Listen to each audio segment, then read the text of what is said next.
The dusty winds of Bamako swept through the narrow alleys of the Soganiko district as the sun bled orange behind the horizon, and Traoré paced slowly outside his modest clay home. His muscles tense, his brows furrowed, and his heart aching with a weight he couldn't explain. His younger sister, Aminata, had not come home from school, something that had never happened before, not even once. She was 16, gentle as the evening breeze, brilliant beyond her years, and the only family Traoré had left after their parents died in a bus accident 5 years ago. Since then, he had become her everything: father, mother, brother, protector. And now, her absence ripped through his chest like a silent bullet. He glanced again at the old phone in his hand, the screen cracked and lifeless. No missed calls, no text, nothing. As the city fell into the lull of twilight prayers and cooking fires, Traoré's spirit refused to rest. He had always feared that his defiance, his loud voice against the corrupt councilmen in the city, would one day bring retaliation. For months he had spoken out during community gatherings, pointing fingers at men others dared not name: Chief Bakary Konate, Mayor Suleiman, and the ruthless businessman Diabate, who had been exploiting the people, seizing land, and trafficking young girls under the guise of charity. Traoré had seen too much and said too much. And now his only family was gone. That night, he went from door to door in the neighborhood, asking about Aminata. Some had seen her leave school. One boy mentioned a black jeep that had parked near the gates, an unusual sight in that part of the city. Another whispered he had seen 2 men in dark sunglasses speaking with her. That was all. No license plate, no direction, just silence, just fear. Traoré didn't sleep that night. He sat with Aminata's scarf in his hands, the scent of hibiscus and charcoal soap haunting him. The next morning he went to the police, but they waved him off like an irritating fly. "Girls run away all the time," the officer said, chewing roasted peanuts. "Maybe she has a boyfriend. Maybe she's just angry at home." Traoré slammed his fist on the desk. "She's not like that," he shouted, eyes bloodshot. "She's my sister. She's a child." But they didn't care. Everyone knew the police were owned by the same men who had been threatened by Traoré's voice. With no help from the system, he turned to the streets. He went to the market boys, the motorbike taxi drivers, the vendors, the overlooked. People who heard things. People who saw things. And slowly, a pattern began to emerge. Black jeep. Men in government vests. A warehouse on the edge of town, near the old slaughterhouse.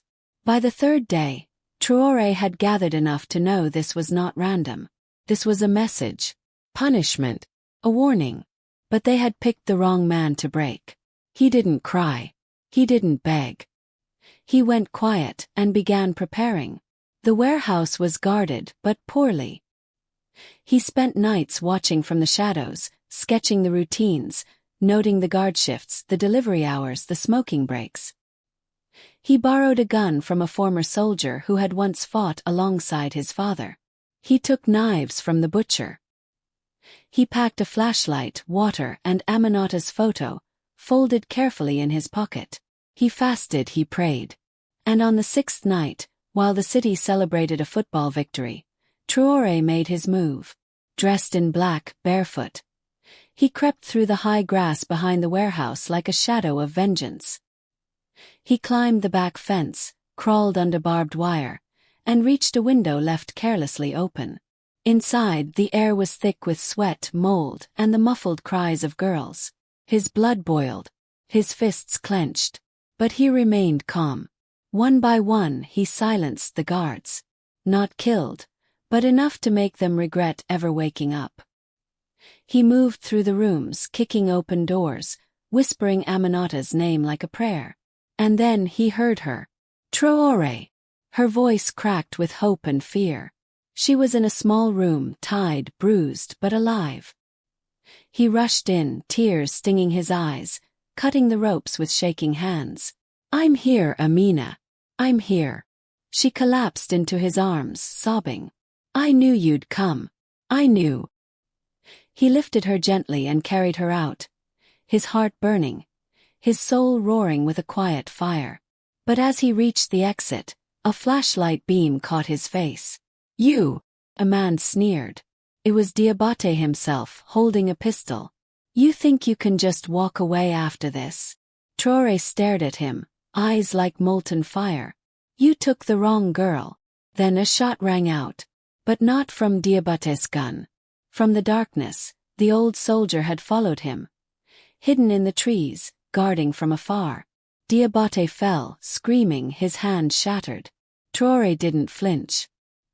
He walked past him, Aminata in his arms, his eyes never blinking. The fire had started. The first ember of justice. The system may have been silent, but Traoré would roar. Great. Here is part 2 of the story. They thought kidnapping his sister would silence him. Traoré made them pie. Part 2. The fire that wouldn't die, approximate.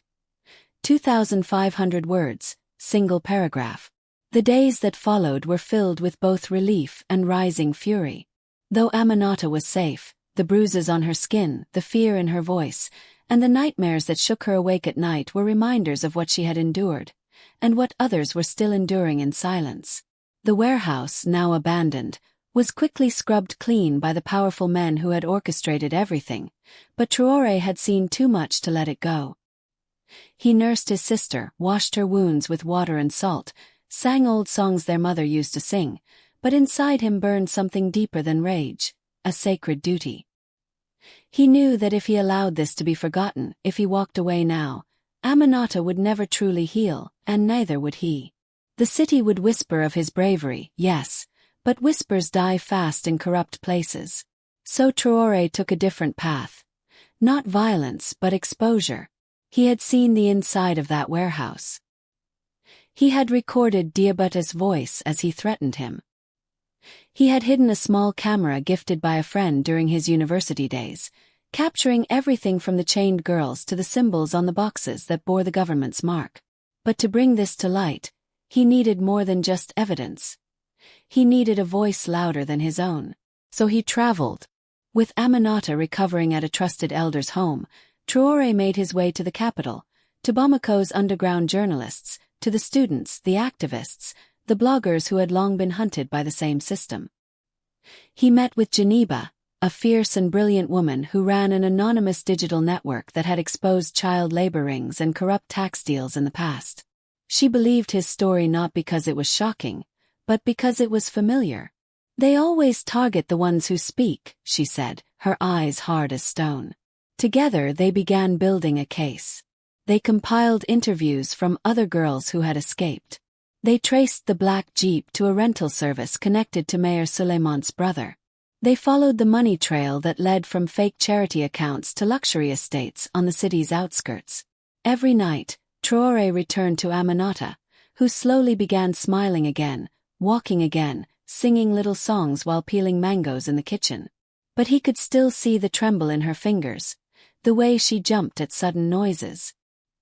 He kissed her forehead each night and whispered, "They will pay. I promise you." Finally, when everything was ready, they released the story.